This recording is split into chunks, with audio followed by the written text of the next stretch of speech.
Shalom saudara yang terkasih di dalam Tuhan. Puji syukur hari ini kita boleh bersama, bertemu, beribadah kepada Tuhan. Mari saya ajak untuk siapkan hati biar hari ini kita boleh menerima sukacita, kepenuhan yang daripada Tuhan. Mari rendahkan hati, kita berdoa. Terima kasih Bapa yang baik untuk penyertaan-Mu sepanjang minggu ini. Hari ini Tuhan kami mau beribadah kepada-Mu. Biar setiap pujian penyembahan yang keluar dari mulut kami itu boleh lahir dari hati kami. Roh Kudus bekerja atas setiap kami. Terima kasih Tuhan Yesus. Hanya di dalam nama Tuhan Yesus kami berdoa dan mengucap syukur.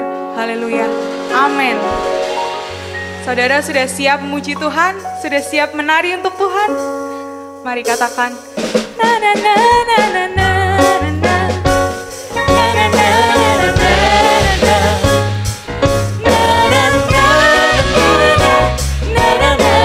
Tangan ke depan Bapak Ibu Saudara.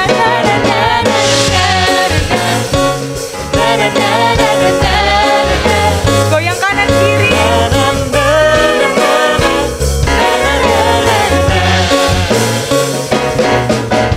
Langit dan bumi, pujilah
indah Kau Tuhan dalam hidup kami. Yes Tuhan. Mari lebih sungguh lagi sama-sama kita muji, menyembah Tuhan. Kemanakah kami dapat pergi Tuhan, menjauhi Engkau.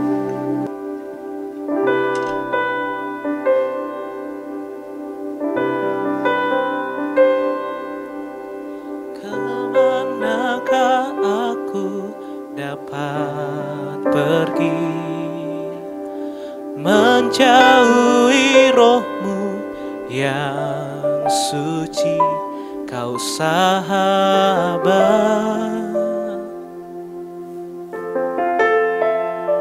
dan Kau dekat.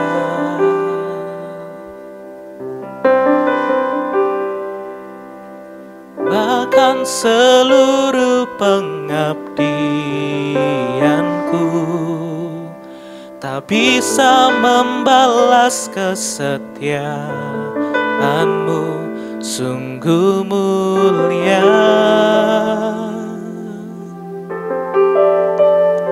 dan berharga. Sungguh besar pengorbanan-Mu bagiku, terlalu dalam untuk dimengerti. Sungguh besar, sungguh indah yang Kau pikirkan tentangku, tak terselami bagiku. Sungguh indah,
Allah yang berkuasa, Kudus, Engkau kuundang untuk masuk, Allah yang untuk penuhi tinggi setiap surga. kami.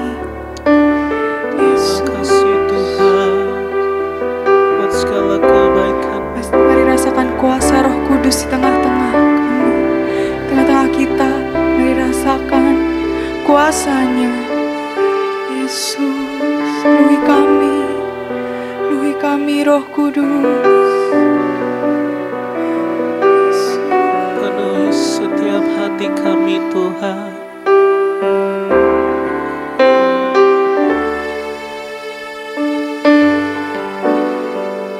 Bekerjalah ya Roh Kudus,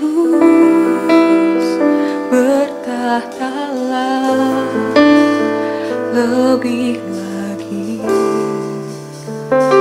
Urapanmu, lawatanmu, Kaulah yang ku perlu. Kau terutama di hidupku. Bekerjalah ya Roh Kudus, bertahtalah lebih lagi. Urapanmu Tuhan, Lawatanmu, Kaulah yang ku perlu. Kau terutama di hidupku.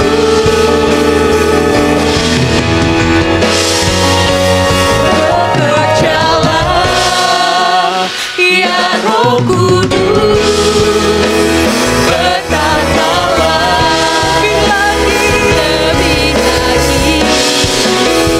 Urapanmu, lawatanmu, Kaulah yang ku perlu.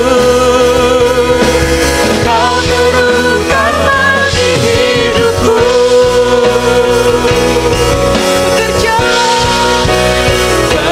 bekerjalah ya Roh Kudus, bertahtalah lebih lagi. Urapanmu, lawatanmu Tuhan yang kami butuhkan. Kaulah yang ku perlu. Kau terutama di hidupku.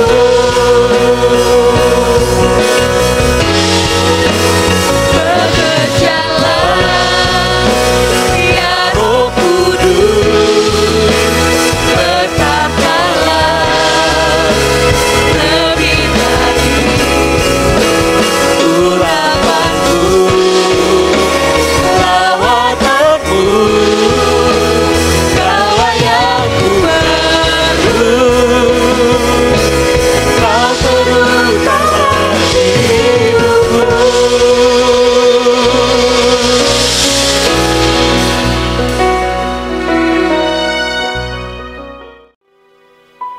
Bapa yang baik,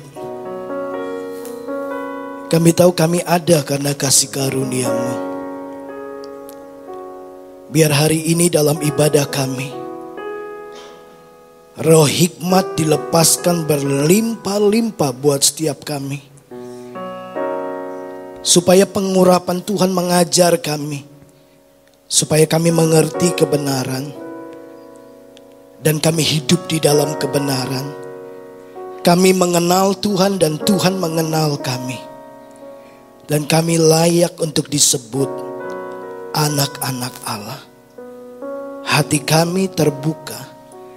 Karena kami tahu bahwa hati yang terbuka adalah kunci rahasia untuk kami menerima pewahyuan Tuhan. Bicara kepada kami, didik kami, ajar kami, tegur kami. Bawa kami masuk dalam seluruh rencana, kehendak, dan kebenaran-Mu. Kami siap terima firman-Mu di dalam dan demi nama Yesus kami berdoa. Amin. Silakan duduk Bapak Ibu Saudara. Shalom. Baik Bapak Ibu, 10 hari yang lalu Saya melihat sebuah tayangan YouTube, sebuah kesaksian dari seorang saudara dari seberang, ya, keturunan Arab, ya. Dia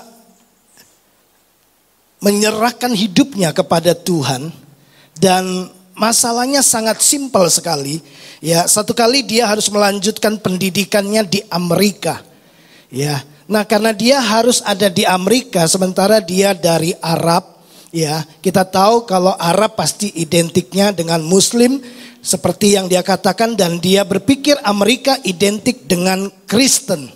Nah, waktu dia ke Amerika, ditolong oleh dari pihak kampus supaya dia bisa mengenal dan bisa tahu tentang Amerika, maka dia dikenalkan dengan salah satu keluarga. Dia dihubungkan dengan satu keluarga yang akan menolong dia beradaptasi selama dia mengikuti pendidikan di Amerika. Nah, Bapak Ibu, ketika dia berjumpa dengan keluarga ini mengejutkan dia.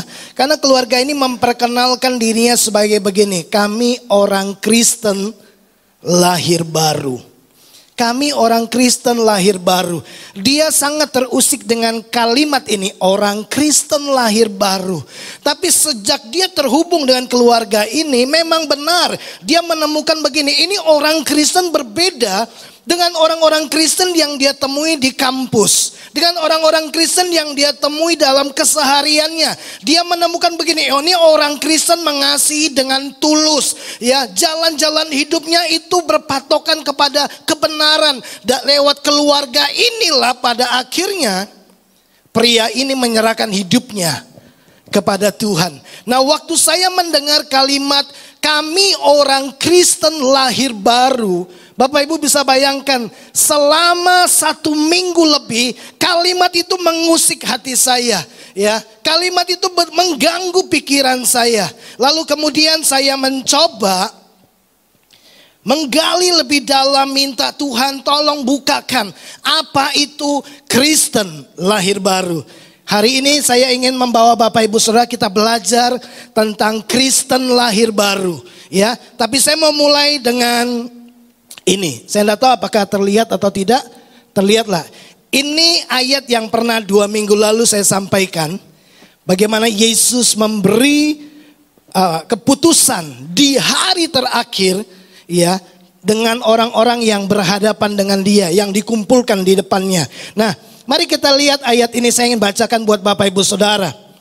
Matius 7 ayat 22. Pada hari terakhir banyak orang akan berseru kepadaku, Tuhan, Tuhan, bukankah kami bernubuat demi namamu dan mengusir setan demi namamu dan mengadakan banyak mujizat demi namamu juga? Pada waktu itulah, di ayat yang ketiga, pada waktu itulah, pada hari terakhir itu, aku akan berterus terang kepada mereka dan berkata, aku tidak mengenal kamu, enyalah daripadaku kamu sekalian pembuat kejahatan. Bapak Ibu, kalau kita memperhatikan kalimat ini dengan baik, kalau kita lihat apa yang dilakukan oleh mereka yang kepadanya Yesus berterus terang, maka kita akan menemukan, dan Bapak Ibu pasti setuju dengan saya, bahwa mereka ini adalah orang-orang yang melayani Tuhan. Setuju? Ya. Artinya, kalau mereka ini orang-orang yang melayani Tuhan, mereka adalah orang-orang yang rohani. Setuju? Mereka orang-orang yang rohani. Karena mereka orang-orang yang rohani, tentu setiap minggu mereka datang ke gereja untuk ibadah. Jadi kalau saya boleh simpulkan, orang-orang yang mengerjakan pelayanan ini, orang-orang yang kepadanya Yesus berterus terang pada hari terakhir, mereka itu adalah orang Kristen. Kenapa? Karena mereka melayani, menyembah, beribadah, memakai nama Yesus. Lihatlah pelayanan mereka. Lihatlah apa yang mereka kerjakan. Mereka berbicara kepada Yesus dan berkata gini, semua kami lakukan demi namamu. Kami pakai nama Yesus. Jadi sudah pasti bahwa mereka ini adalah orang Kristen. Ingat, waktu saya mengajar tentang antisipasi Bapak Ibu, bahwa di hari-hari terakhir bukan hanya muncul nabi palsu, bukan hanya muncul pengajar-pengajar palsu. Kita juga akan temukan pelayan-pelayan palsu, jemaat saudara-saudara seiman yang palsu. Nah, hari ini saya ingin mengajak kita untuk melihat lebih dalam lagi. Supaya apa? Menjadi introspeksi bagi diri kita. Apakah kita masuk di dalam golongan orang-orang yang kepadanya Yesus berterus terang? Persoalannya adalah Bapak Ibu, ketika mereka bertemu dengan Yesus, Yesus menyatakan kepada mereka, di sini persoalannya, Yesus berkata, "Aku tidak mengenal kamu." Lalu dia berkata, "Enyalah dari hadapanku." Bapak Ibu yang dikasihi oleh Tuhan, saya ingin sodorkan kepada Bapak Ibu Saudara sebuah pemikiran bahwa ternyata orang yang rajin ke gereja, orang yang melayani pakai nama Tuhan, di akhir zaman ketika berhadapan dengan Yesus, ternyata ditemukan ada orang-orang yang tidak dapat masuk dalam kerajaan surga. Terbukti Yesus berkata, "Enyalah." Artinya, kamu tidak boleh masuk dalam kerajaan Bapakku di surga. Bagaimana mungkin ya hal ini terjadi? Padahal mereka adalah orang-orang Kristen yang selalu pakai nama Yesus. Mari kita lihat ayat ini. Matius 7 ayat 21. "Bukan setiap orang yang berseru kepadaku, Tuhan, Tuhan, akan masuk ke dalam kerajaan surga." Ini ayat sebelumnya. Jadi Yesus di awal sudah berkata, kalau kita cuma bermodalkan pakai nama Yesus, sebut nama Yesus, pakai nama Tuhan, tanpa kita terhubung, mengerti apa yang menjadi kehendak Bapakku, kata Yesus. Yesus bilang, kalian tidak boleh masuk dalam kerajaan Bapakku yang di surga. Lihat Yesus berkata, melainkan dia yang melakukan kehendak Bapakku. Bapak Ibu yang dikasihi oleh Tuhan, jadi kalau ada orang Kristen yang modalnya cuma sebut-sebut nama Yesus, ya pakai nama Yesus, lalu cuma bilang begini, aku percaya kok sama Yesus, ya, dan dia pasti masuk surga. Belum tentu Bapak Ibu, karena setan juga percaya Yesus itu Tuhan, dan dia masuk neraka. Halo, benar kan?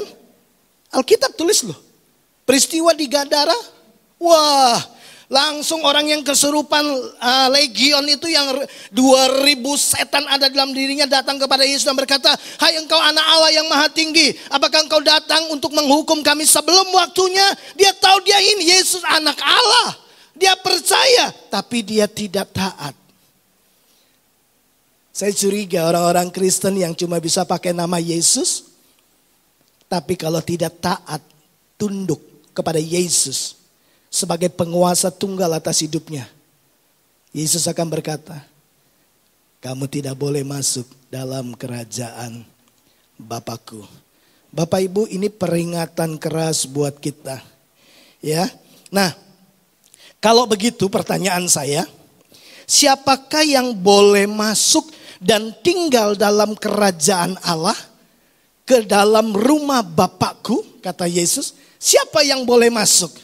Bapak Ibu, waktu saya coba merenung ini lebih dalam, lalu tiba-tiba Tuhan bawa saya mengingat kembali peristiwa penciptaan manusia. Dalam Kejadian pasal yang pertama ayat 28, Tuhan berfirman, marilah kita menjadikan manusia serupa dan segambar dengan kita. Itu kalimat penting di awal penciptaan. Marilah kita menjadikan manusia serupa dan segambar. Nah, manusia yang diciptakan serupa dan segambar dengan Tuhan, itu kemudian tinggal boleh ada di Taman Eden. Betul? Mereka berdialog dengan Tuhan tiap-tiap hari. Bahkan waktu Tuhan jalan mereka bisa dengar, mereka bisa tahu.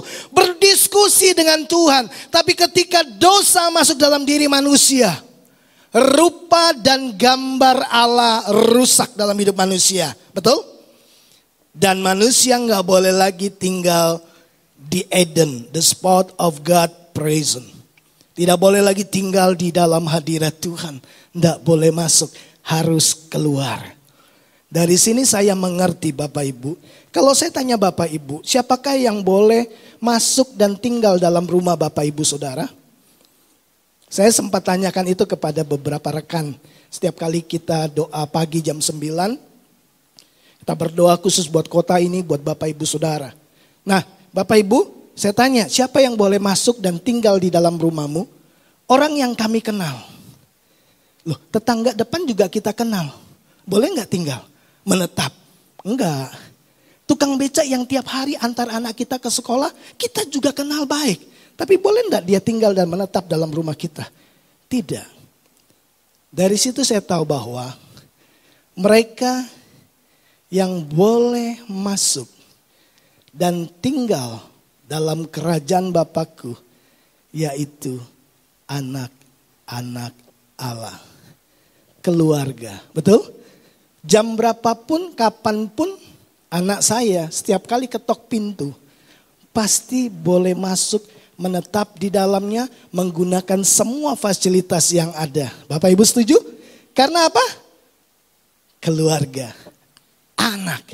Nah, kemudian Bapak Ibu, jadi yang bisa masuk dan tinggal dalam rumah Bapakku, kata Yesus, yang boleh masuk dalam kerajaan Allah adalah anak-anak Allah, keluarga yang apa? Yang serupa dan segambar dengan Yesus Kristus. Tidak bicara tentang penampilan, tidak bicara tentang wajah dan rupa, tapi bicara tentang apa? Sifat. Bicara tentang karakter Yesus.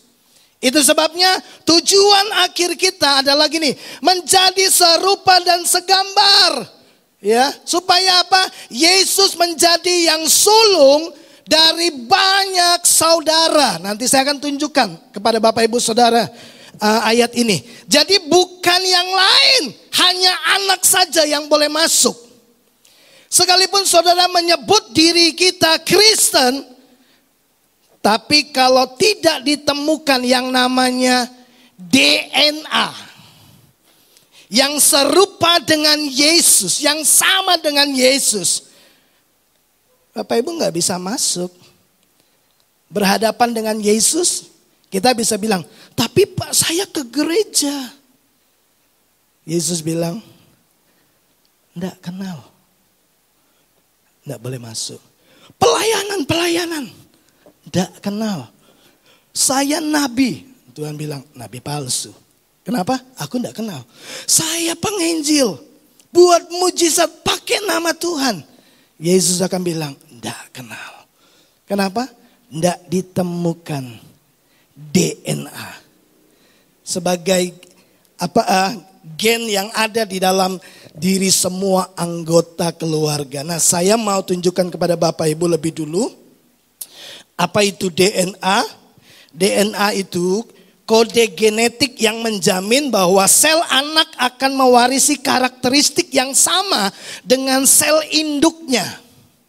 Ya, makanya kalau orang mau meyakinkan dirinya bahwa aku benar-benar anakmu, maka yang dilakukan adalah tes DNA. Karena ada gen yang sama yang memang diwariskan oleh orang tua kepada anak-anaknya. Bapak Ibu, mari kita lihat ayat ini lebih dulu. Di dalam Roma pasal 8 ayat 28 sampai 30 saya bacakan buat Bapak Ibu Saudara, dengar ini baik-baik. Kita tahu sekarang bahwa Allah turut bekerja dalam segala sesuatu untuk mendatangkan kebaikan bagi mereka yang mengasihi Dia, yaitu bagi mereka yang terpanggil sesuai dengan rencana Allah. Ya, kalau saudara orang yang mengasihi Tuhan, Tuhan turut bekerja. Apa yang Tuhan kerjakan dalam hidup kita, dalam segala aspek kehidupan kita, ayat 29 menjelaskan. Sebab semua orang yang dipilihnya dari semula, mereka juga ditentukannya dari semula. Catat ini, mereka semua ditentukan dari semula. Mereka yang dipanggil ditentukan sejak awal. Untuk apa? Menjadi serupa dengan gambaran anaknya. Kenapa Tuhan masih terus bekerja? Karena rupa dan gambar Allah rusak akibat dosa. Dan kita manusia terlahir dengan dosa. Itu sebabnya dosa pasti menghalangi Bapak Ibu masuk surga. Ya, penyakit tidak akan menghalangi Bapak Ibu masuk surga. Tapi dosa sudah pasti buat Bapak Ibu berhenti dan tidak bisa melangkah masuk dalam rumah Bapakku, kata Yesus. Oleh karena itu Bapak Ibu, ayat yang ke-30 selanjutnya dikatakan supaya Yesus anaknya menjadi yang sulung di antara banyak saudara, keluarga. Tuhan kembali mau supaya begini, kita menjadi keluarganya, supaya bisa tinggal selama-lama bersama dengan Bapa di surga. Itu sebabnya yang bisa menjadi saudara harus memiliki DNA, keserupaan di dalam Yesus Kristus. Kita harus bertumbuh kan? Bagaimana kita bisa bertumbuh tanpa kita mendahuluinya dengan kelahiran? Jangankan bertumbuh, lahir aja belum, apalagi kita berpikir tentang berbuah. Kita ada di akhir dari akhir zaman. Saya harus mempersiapkan setiap umat percaya supaya jangan sampai di hari terakhir kita menyesal. Apapun alasan yang Bapak Ibu berikan, kalau Tuhan tidak melihat ada rupa Kristus, ada sifat dan karakter Allah dalam hidup kita, Dia pasti akan berkata, Dia pasti akan berterus terang, aku tidak kenal. Pergi. Hanyalah. Bapak Ibu, ayat 30 dikatakan, dan mereka yang ditentukannya dari semula, mereka itu juga dipanggilnya. Mereka yang dipanggilnya, mereka itu juga dibenarkannya. Dan mereka yang dibenarkannya, mereka itu juga yang akan dimuliakannya. Tuhan mau memuliakan kita dari antara semua banyak umat manusia. Dengan mempersilakan Bapak Ibu masuk dalam kerajaannya. Masuk dalam pesta pernikahan anak domba. Tuhan mau tinggikan kita seperti Dia meninggikan Yesus. Tapi kita harus ingat, Yesus hidup dalam kebenaran, Yesus taat, Yesus sangat mengasihi manusia. Nanti kita akan lihat lebih dalam lagi. Jadi Bapak Ibu, siapakah orang yang boleh masuk dan tinggal dalam kerajaan Allah, dalam rumah Bapakku? Anak-anak Allah. Betul? Siapa anak-anak Allah?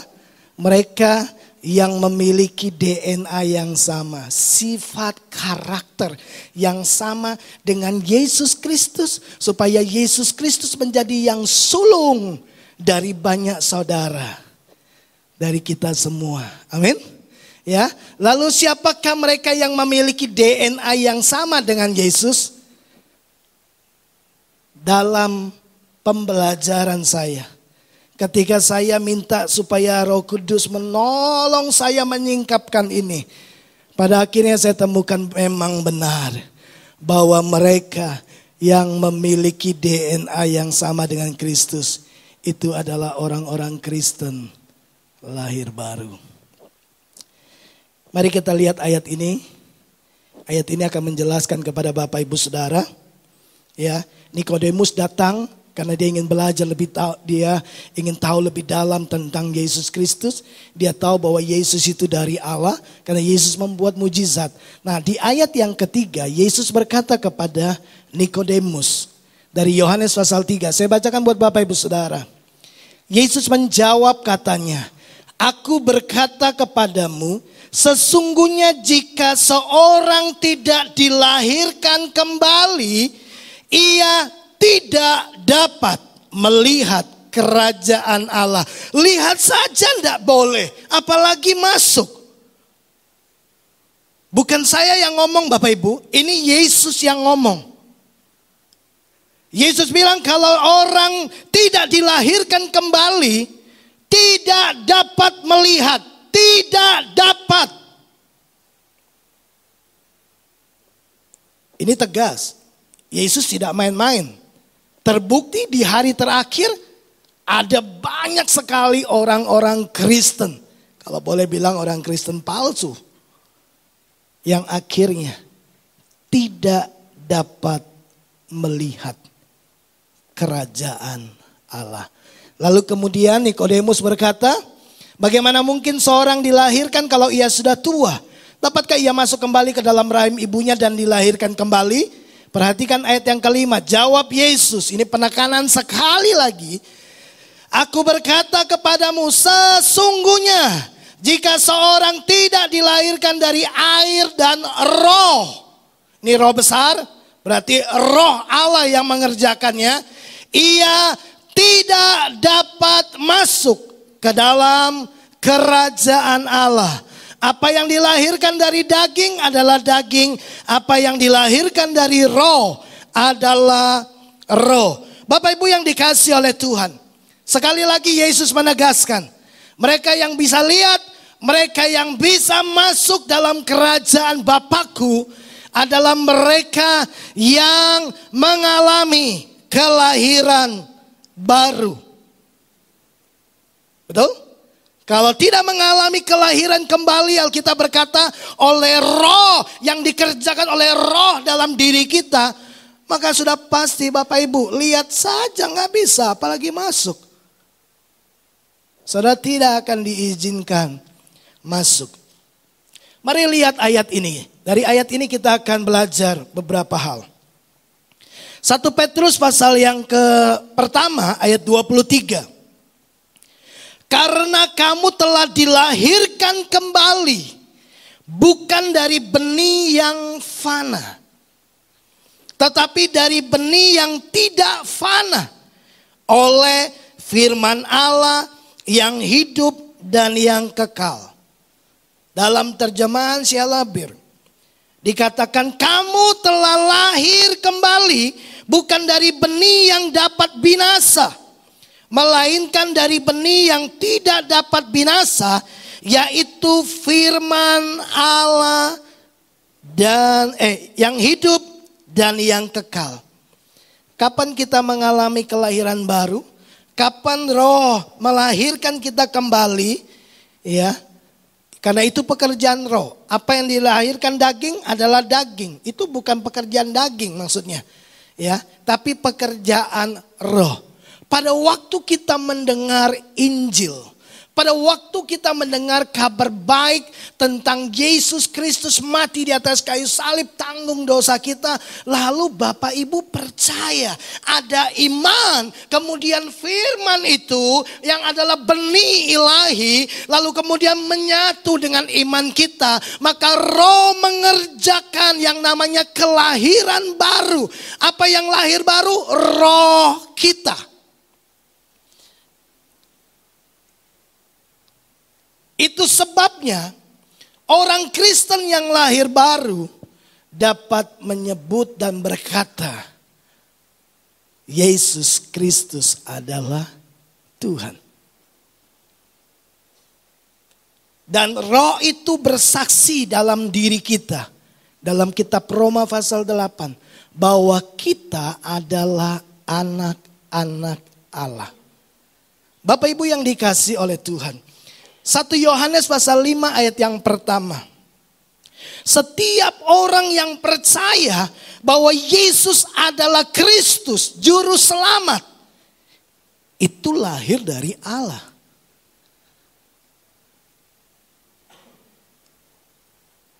Jadi bukan hanya kita mengaku bahwa Yesus adalah Tuhan dan Juru Selamat kita saja.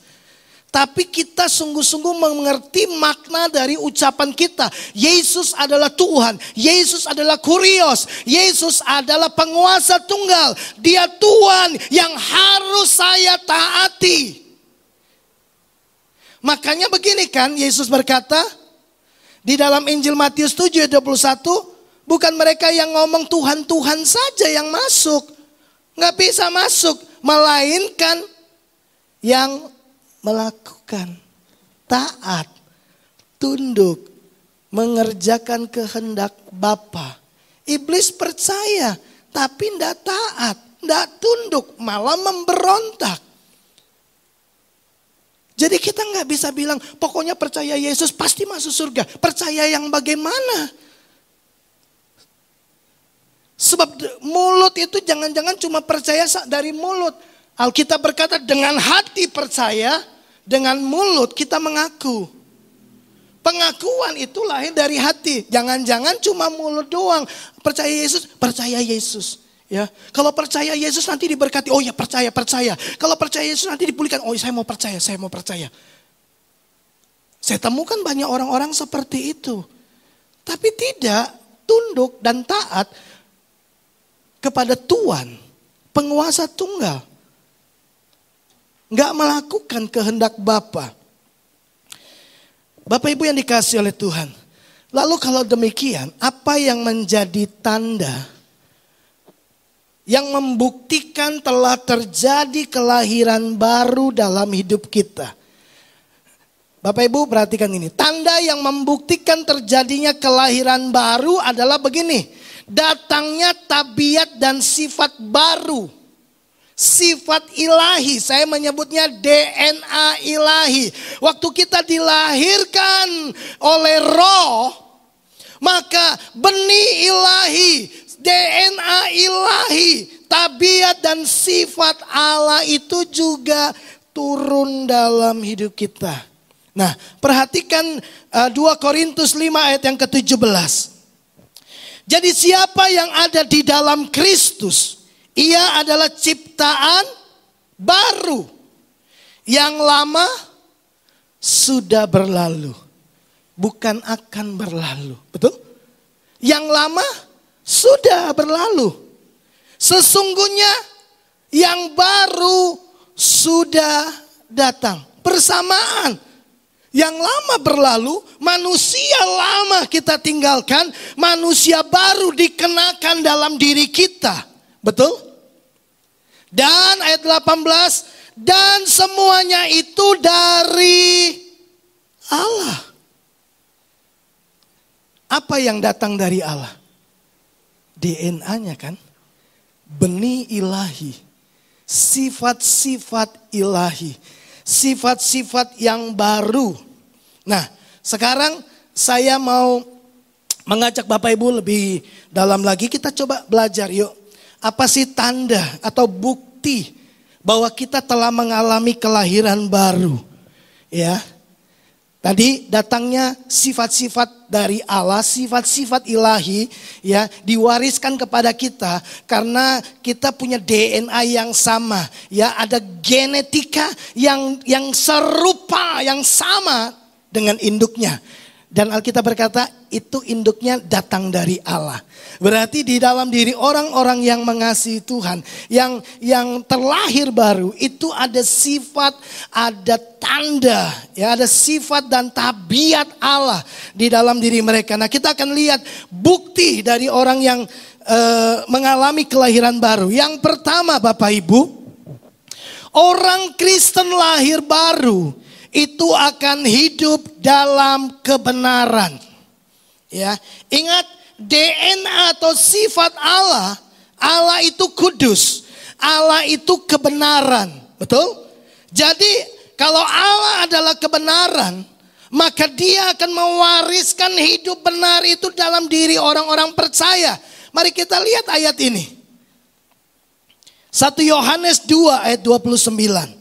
Jikalau kamu tahu bahwa ia adalah benar, kamu harus tahu juga bahwa setiap orang yang berbuat kebenaran lahir dari Allah. Orang yang lahir dari Allah akan hidup dalam kebenaran. Orang yang lahir dari Allah akan hidup dalam kekudusan. Orang yang hidup dalam kekudusan, orang yang tidak akan melakukan dosa lagi. Dia benci dengan dosa. Dia akan berkata tidak kepada dosa, ya kepada kebenaran. Nah, Bapak Ibu, coba pernah enggak Bapak Ibu merenungkan sejenak, ya? Ketika seseorang itu mengalami kelahiran baru, waktu Bapak Ibu dan saya lahir baru, ada yang berubah, ya. Ada yang berubah dari respon kita terhadap dosa. Ada yang berubah dari cara pandang kita terhadap dosa. Respon dan cara pandang kita kepada dosa itu menjadi berbeda, Bapak Ibu. Ya. Ingat, setelah kita lahir baru, bukan berarti kita tidak bisa berbuat dosa lagi. Dosa bagi kita itu pilihan. Mungkin saja kita jatuh dalam dosa. Tapi yang berbeda adalah Bapak Ibu, ketika kita jatuh dalam dosa, yang terjadi ini begini. Di dalam diri kita ada kegelisahan. Ada yang tidak enak. Kita nggak bisa tenang.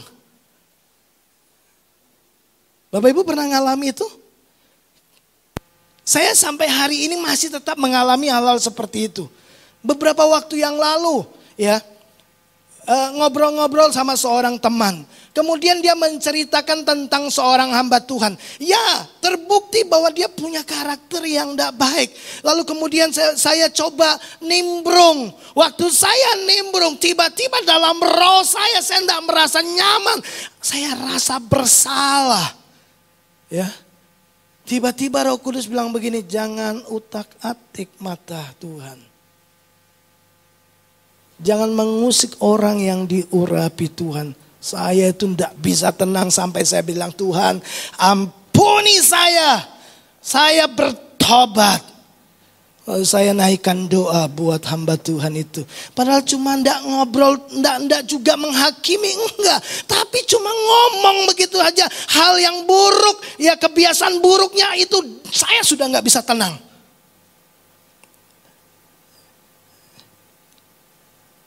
Cara kita melihat dosa jadi berbeda. Kalau dulu kita bohong, ya rasanya baik-baik saja, ya. Kita tidak jujur, biasa-biasa saja. Kita ngomongi orang di belakang, biasa-biasa saja. Tapi sekarang setelah kita lahir baru, ada gejolak di dalam batin kita. Ada rasa bersalah, ada yang tidak enak dalam diri kita. Itu tanda, itu bukti bahwa kita sudah mengalami kelahiran baru. Bapak Ibu, tapi kalau saudara buat dosa, lalu tidak ada perasaan apa-apa di dalam diri saudara, saya ragu. Apakah saudara benar-benar sudah lahir baru? Sebab orang yang lahir dari Allah akan hidup dalam kebenaran. Dia akan hidup dalam kekudusan. Seperti Allah tidak tahan melihat dosa, kita pun akan punya sifat yang sama. Tidak bisa tenang sampai dosa itu dibereskan. Bapak Ibu, itu sebabnya setiap kali saya dengar ada orang yang punya ganjelan dengan saya. Bukan dia yang tidak bisa tenang, saya yang tidak bisa tenang. Saya harus datang dan berkata gini, maaf ya. Kalau tidak ketemu saya akan usahakan ketemu dan berkata gini, maaf ya. Saya mungkin buat salah. Saya mungkin ngomongnya salah.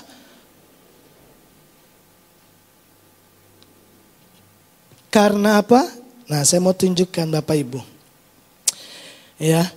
Sebab salah satu sifat, salah satu tabiat ya dari orang yang lahir baru itu adalah gini. Dia hidup dalam kebenaran dan dia tidak bisa hidup dalam dosa. Coba lihat ayat ini. 1 Yohanes pasal yang ketiga ayat yang ke-9. Saya mau baca dalam dua terjemahan yang lain. Ya, kalau terjemahan bahasa Indonesia menyebutnya benih ilahi. Nah, saya mau baca di terjemahan bahasa Indonesia sehari-hari. Orang yang sudah menjadi anak Allah tidak terus-menerus berbuat dosa. Sebab apa? Sifat Allah sendiri ada padanya. Ada sifat Allah. DNA Allah itu diberikan kepada kita, diwariskan waktu kita lahir baru. Ada DNA Allah, ada keserupaan, ada tabiat Kristus dalam diri kita. Ya, selanjutnya, dan karena Allah itu Bapaknya, maka ia tidak dapat terus menerus berbuat dosa. Dia bisa jatuh dalam dosa, tapi dia tidak bisa tetap diam di dalam dosa. Itu bukan habitatnya. Itu bukan tempatnya, pasti gelisah. Kalau tidak gelisah, kita mesti cek kekristenan kita. Pasti tidak tahan.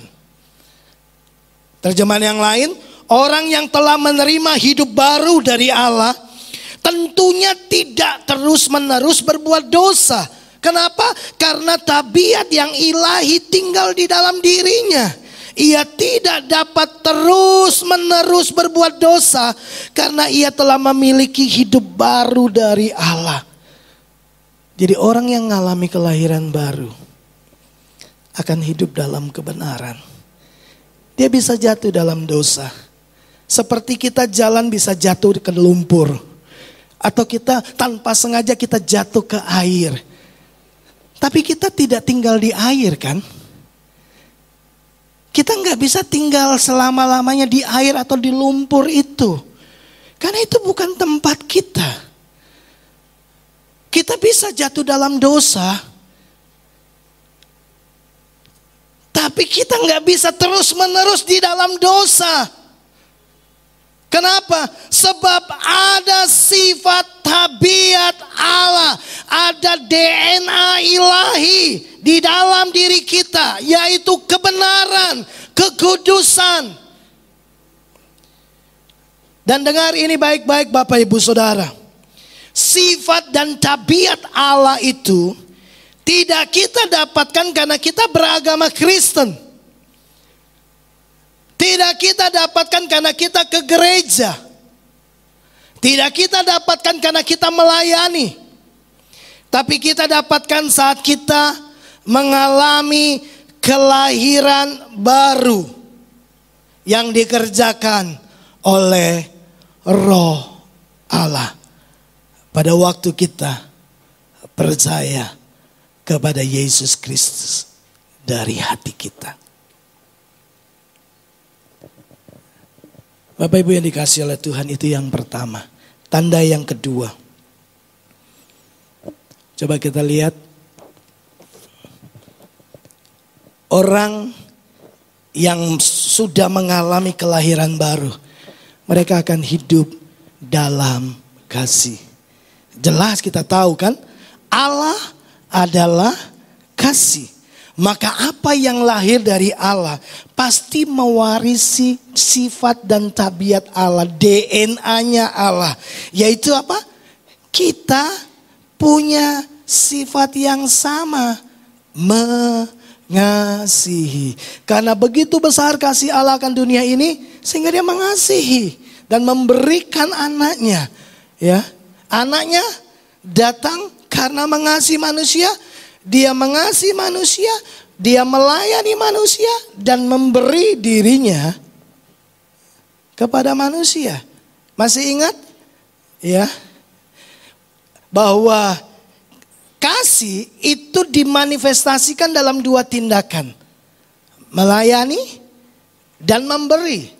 Tuhan memberi dalam pemberian Tuhan itu kan luar biasa. Kasih Tuhan itu dinyatakan dalam hal-hal yang luar biasa. Dia memberi dengan dahsyat. Dia kasih anaknya, dia melayani, dia sebagai hamba. Itu luar biasa Bapak Ibu Saudara yang dikasihi oleh Tuhan. Mungkin Bapak Ibu berkata, mana ayatnya? Saya akan mau tunjukkan kepada Bapak Ibu Saudara bahwa orang yang lahir dari Allah itu pasti mengasihi. 1 Yohanes 4 ayat yang ke-7. Saudara-saudaraku yang kekasih, marilah kita saling mengasihi, sebab kasih itu berasal dari Allah yang baru sudah datang, dan semuanya itu dari Allah. Salah satunya kasih. Marilah kita saling mengasihi, sebab kasih itu berasal dari Allah. Dan setiap orang yang mengasihi lahir dari Allah dan mengenal Allah. Alkitab yang bicara kepada kita bahwa orang yang lahir dari Allah, orang yang mengalami kelahiran baru, salah satu tabiat yang dia warisi dari Bapaknya di surga, salah satu benih ilahi yang tertanam dalam dirinya adalah begini: dia tidak akan pernah berhenti mengasihi. Coba kita lihat ayat ini. 1 Yohanes 5 ayat yang pertama. Setiap orang yang percaya bahwa Yesus adalah Kristus lahir dari Allah.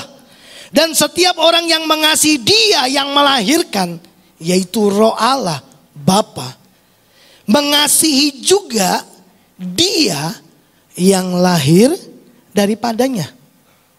Jadi kalau kita mengalami kelahiran baru, ya, kita menerima tabiat, sifat yang baru dari Tuhan, yaitu kasih.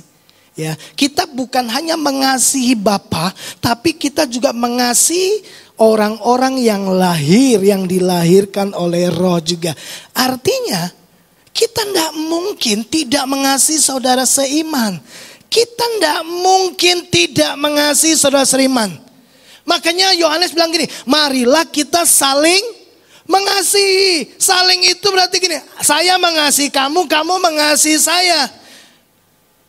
Alkitab bilang marilah kita saling mengasihi. Bukan saling membenci, bukan saling menjauhi, bukan saling memfitnah, tapi saling mengasihi. Jadi kalau ada orang-orang yang mengaku orang Kristen, tapi dia membenci, bahkan sampai kepahitan dengan saudara seiman atau dengan anggota keluarganya, Bapak Ibu, maaf, saya ragu apakah orang itu benar-benar sudah lahir baru. Tapi Pak, saya ke gereja. Iya. Saya KTP Kristen. Iya. Saya sudah dibaptis. Iya. Saya pelayanan Pak. Iya. Tapi kalau engkau menyimpan kepahitan, kalau engkau membenci saudaramu, nanti Bapak Ibu baca di surat-surat Yohanes, siapa yang membenci saudaranya, itu seorang pembunuh. Dan tidak akan masuk dalam kerajaan Allah. Baca itu dengan jelas. Yohanes tulis itu.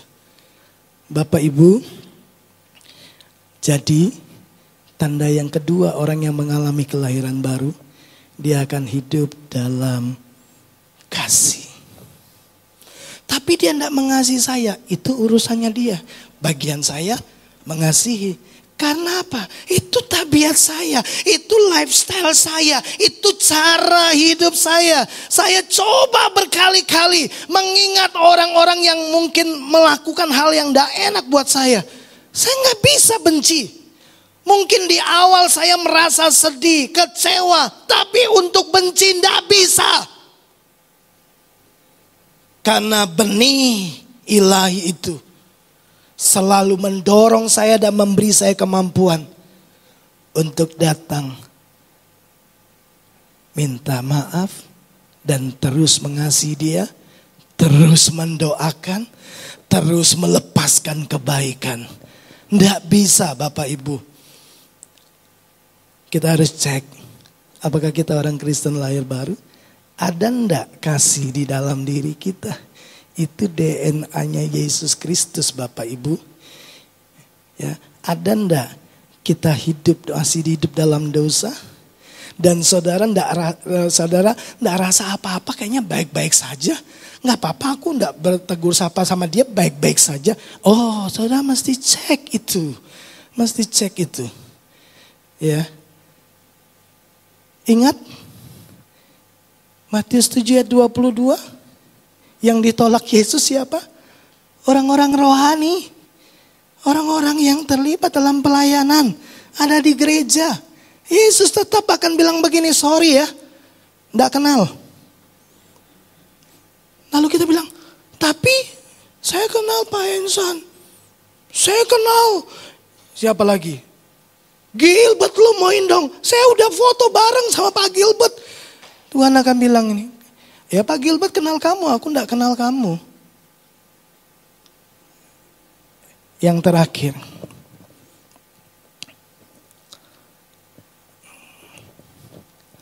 pemenang. Allah kita itu, Alkitab menyebut dia panji kemenangan kita. Allah kita itu Allah pemenang. Dia pahlawan yang gagah perkasa. Dia mengalahkan dosa. Nah, Bapak Ibu coba kita lihat ayat ini. Ini yang terakhir. Pemain musik mungkin bisa naik ke atas. 1 Yohanes pasal 5 ayat yang keempat. Sebab semua yang lahir dari Allah mengalahkan dunia. Kalau kita bisa mengalahkan berarti kita pemenangnya. Setuju Bapak Ibu? Semua yang lahir dari Allah mengalahkan dunia. Dan inilah kemenangan yang mengalahkan dunia. Iman kita. Itu sebabnya Paulus berkata, kita lebih daripada pemenang oleh Dia yang mengasihi kita. Kemenangan kita bukan karena upaya kita. Kemenangan kita karena Kristus yang telah lebih dulu menang dan memberi kemenangan kepada kita. Itu sebabnya kita bukan lagi berlomba-lomba jadi pemenang. Kita bergerak dari kemenangan kepada kemenangan berikutnya. Paulus berkata, bersyukur kepada Allah yang memimpin kami di jalan-jalan kemenangannya. Kita orang-orang yang lebih daripada pemenang. Apa yang kita kalahkan? Dunia. Kata mengalahkan di sini memiliki pengertian, menunjukkan kepada Bapak Ibu Saudara dan saya bahwa mengalahkan ini berarti ada perjuangan, betul? Terjadi peperangan, ya, dan kita menang. Yang kita kalahkan dunia. Bapak Ibu dengar ini baik-baik. Dunia terus berupaya untuk menaklukkan saudara. Dunia ingin kembali memiliki saudara. Itu sebabnya dia akan terus menawarkan hal-hal yang bisa membuat kita beralih hati dan mencintai dunia. Mari kita lihat ayat-ayat yang terakhir. 1 Yohanes pasal 2 ayat yang ke-14 bagian terakhir katakan demikian. Aku menulis kepada kamu, hai orang-orang muda, karena kamu kuat dan firman Allah diam di dalam kamu. Dan kamu telah mengalahkan yang jahat. Ayat 15, janganlah kamu mengasihi dunia dan apa yang ada di dalamnya. Jikalau orang mengasihi dunia, maka kasih Bapa tidak ada di dalam orang itu. Sebab semua yang ada di dalam dunia, yaitu keinginan daging. Kitab Galatia berkata pesta pora, kemabukan, hawa nafsu dan lain sebagainya. Itu keinginan daging, ya, ingin menguasai kita, ingin mengendalikan kita. Ya, itu sebabnya terjadi pertempuran di dalam diri kita. Untuk apa? Untuk kita tetap mengalahkan semua keinginan daging, untuk tetap hidup dalam kebenaran, hidup dalam kekudusan, tidak lagi hidup di dalam dosa. Dan kita adalah pemenang. Dan keinginan mata. Saudara lihat, dunia terus menggoda saudara dengan keinginan, dan keinginan. Lalu kemudian kita terpikat olehnya. Lalu keinginan itu berbuahkan dosa. Pada akhirnya melahirkan maut. Kitab Yakobus tulis. Dimulai dari keinginan. Orang yang lahir dari Allah dapat menaklukkan keinginan dagingnya, keinginan matanya. Tidak berhenti sampai situ, keangkuhan hidup. Ingat perumpamaan tentang benih yang jatuh di semak. Yesus berkata, dia terima firman, kemudian kekhawatiran menghimpit dia. Tujuannya supaya tidak berbuah. Kalau kekhawatiran tidak bisa menghalangi dia, iblis sodorkan kekayaan. Kalau kekayaan ternyata tidak juga menjatuhkan, iblis tingkatkan yang namanya gini, keangkuhan hidup, kesombongan. Tapi kita adalah orang-orang yang lebih daripada pemenang. Bapak Ibu, dikatakan dan dunia ini sedang lenyap dengan keinginannya. Tapi orang yang melakukan kehendak Allah tetap hidup selama-lamanya. Bagaimana mengalahkan dunia? Iman kita. Yohanes berkata, kamu kuat karena firman Allah diam di dalam kamu. Jadi bagaimana kita bisa kuat dan mengalahkan dunia? Iman kita. Bagaimana iman kita tumbuh? Dari mendengar, merenungkan firman Tuhan dan melakukannya. Semakin kita hidup dalam firman, semakin kita mengerjakan firman, semakin tumbuh otot-otot iman kita. Sehingga sangat mudah bagi kita untuk mengalahkan semua keinginan-keinginan yang ditawarkan oleh dunia. Bapak Ibu, saya sudah selesai. Tapi mari kembali camkan. Akan datang waktunya. Kita akan berdiri di hadapan Yesus Kristus. Dan Yesus akan berterus terang pada hari terakhir itu. Tidak ada kesempatan untuk bertobat ketika didapati ada orang yang ternyata bukan orang Kristen lahir baru. Kenapa? Karena terbaca di dalam dirinya tidak ada tabiat Allah. Dia hidup dalam dosa, dia tidak hidup dalam kebenaran. Waktu dia jatuh dalam dosa, baik-baik saja. Tidak ada kegelisahan, tidak ada gejolak dalam batinnya.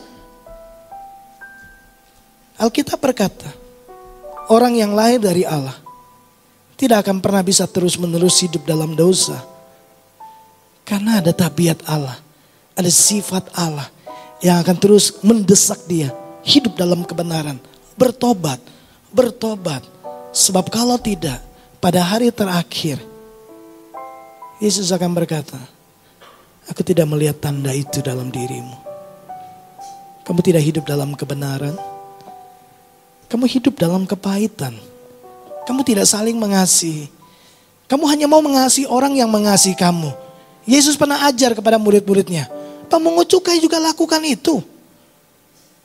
Orang-orang berdosa juga lakukan itu. Mengasihi orang yang mengasihi, baik sama orang yang baik.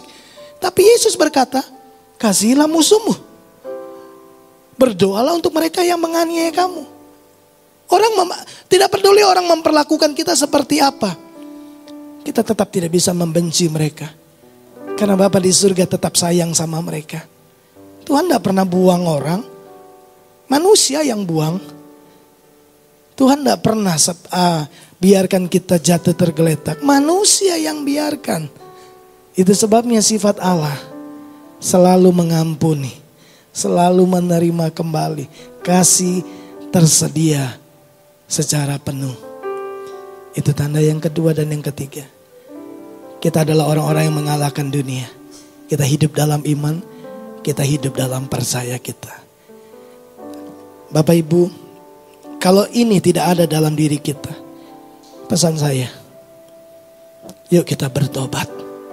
Supaya kita tidak menyesal pada hari terakhir itu. Pada hari terakhir itu. Saya rindu semua jemaat GBI Duta Kerajaan yang hari ini mendengarkan firman Tuhan, baik yang di rumah juga yang mendengarkan firman Tuhan. Kiranya Tuhan mendapati kita dan berkata, masuklah hambaku yang baik dan yang setia. Tuhan mengenal kita karena dia melihat ada tanda, ada kasih ada kebenaran, ada iman di dalam diri orang percaya. Tuhan memberkati kita. Mari tundukkan kepala kita, kita berdoa. Bapa, hamba-Mu sudah selesai. Lanjutkan lagi ya Roh Kudus. Tilik hati kami. Kalau kami masih hidup dalam kebiasaan-kebiasaan yang lama, ampuni kami. Kami mau bertobat. Kalau kami tidak menemukan ada tanda-tanda kelahiran baru dalam diri kami, hari ini kami mau buka hati kami sungguh-sungguh. Kami mau terima Yesus sebagai Tuhan dan Juru Selamat kami. Kami mau tunduk dan taat. Kami mau hidup dalam kebenaran. Kami mau hidup dalam kasih. Kami mau hidup dalam kemenangan-kemenangan oleh iman kami kepada Yesus Kristus, Sang Pemenang. Tolonglah umat-Mu yang di tempat ini maupun yang di rumah di mana mereka beribadah bersama-sama dengan keluarga mereka. Tuhan, kiranya firman ini mencerahkan kami, mengingatkan kami, bahkan juga mungkin menegur kami, memperbaiki kesalahan-kesalahan kami, mendidik kami dalam kebenaran. Terima kasih ya Roh Kudus. Terima kasih. Terima kasih buat firman-Mu. Kami mau Tuhan mengenal kami. Kami mau memiliki tabiat, sifat ilahi, DNA-nya Tuhan. Demi nama Yesus kami berdoa. Amin. Mari kita bersama-sama bangkit berdiri. Kita berdoa. Kita akan selesaikan ibadah kita.